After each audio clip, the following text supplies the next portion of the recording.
2024 সালে গেল রমজানে আমরা সোনারগাঁও হোটেলে ছোট্ট একটা আয়োজন করেছিলাম। আমরা আমাদের দলের নামেই বুকিং দিলাম।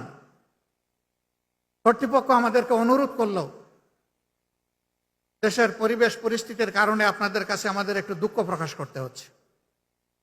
আমরা বললাম, কি সেই দুঃখ প্রকাশ? তারা বললেন, মেহরবানি করে আপনারা কোনো ব্যানার দিবেন না। আমরা বললাম, ঠিক আছে, আমরাই আমাদের ব্যানার আমরা দিব না। বললো, তাইলে আর কোনো অসুবিধা নেই।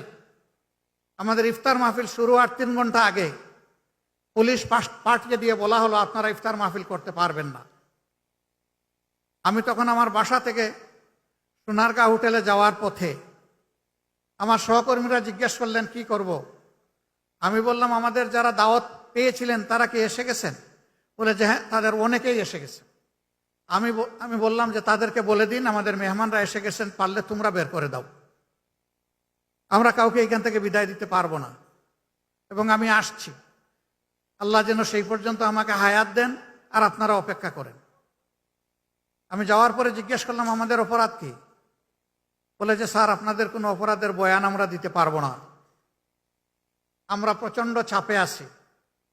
আমি বললাম, সেই চাপটা কে দে? ওই যে উপর মহল থেকে। আমি বলি যে আমি কোনো উপর মহল মানি না, এটা আমার নাগরিক অধিকার। আমি কোনো অবৈধ পার্টি নয়, আমি কোনো নিষিদ্ধ পার্টি নয়, আমার এখানে অধিকার রয়েছে। আমার অধিকারের বলে এখানে আমরা আজকে দাওয়াত দিয়েছি মানুষকে, আর সেই দাওয়াত কবুল করে লোকেরা এসেছে। আমি শুধু অতীতের ফ্যাসিস্ট বাংলাদেশের একটি ছোট্ট উদাহরণ আপনাদের সামনে পেশ করলাম। এই ছিল আমাদের বাংলাদেশ। আমরা 13.5 বছর আমাদের কেন্দ্রীয় কার্যালয় সহ আমাদের সারা দেশে শত শত কার্যালয়ের একটাও আমরা খুলে কাজ করতে পারিনি। সবগুলা কার্যালয় আমাদের বন্ধ রাখা হয়েছিল। আপনারা জানেন, এক এক করে আমাদের 5 জন শীর্ষ দায়িত্বশীলকে, তৎকালীন আমিরে জামাত সহ, অত্যন্ত নির্মমভাবে পাশবিক কায়দায় মিথ্যা অভিযোগে তাদেরকে বিচারিক হত্যার মুখোমুখি করে ফাঁসিতে ঝুলানো হয়েছে। আরো 6 জনকে জেলের ভিতরেই মৃত্যুর দিকে ঠেলে দেওয়া হয়েছে। আর একজন মৃত্যু যন্ত্রণা কাঁধে নিয়ে, ঘাড়ে নিয়ে, বুকে নিয়ে তিনি এখনো বেঁচে আছেন। তিনি আমাদের ভাই এটিএম আজহারুল ইসলাম। বাংলাদেশের মজলুমরা মুক্তি পেয়েছে 5ই আগস্ট, কিন্তু আমার ভাই আজহারুল ইসলাম এখনো মুক্তি পাননি। আমরা এই পাথর এখনো বুকে বহন করে চলছি। আইনের পেশ দিয়ে কেনই বিলম্ব আমরা বুঝতে পারছি না।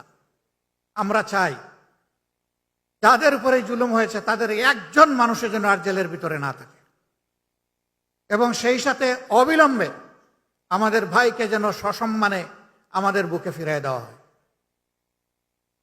সম্মানিত ভাইরা, শুধু 11 জন দায়িত্বশীল নেতা নন, শত শত কর্মী নির্মমভাবে তাদেরকে হত্যা করা হয়েছে।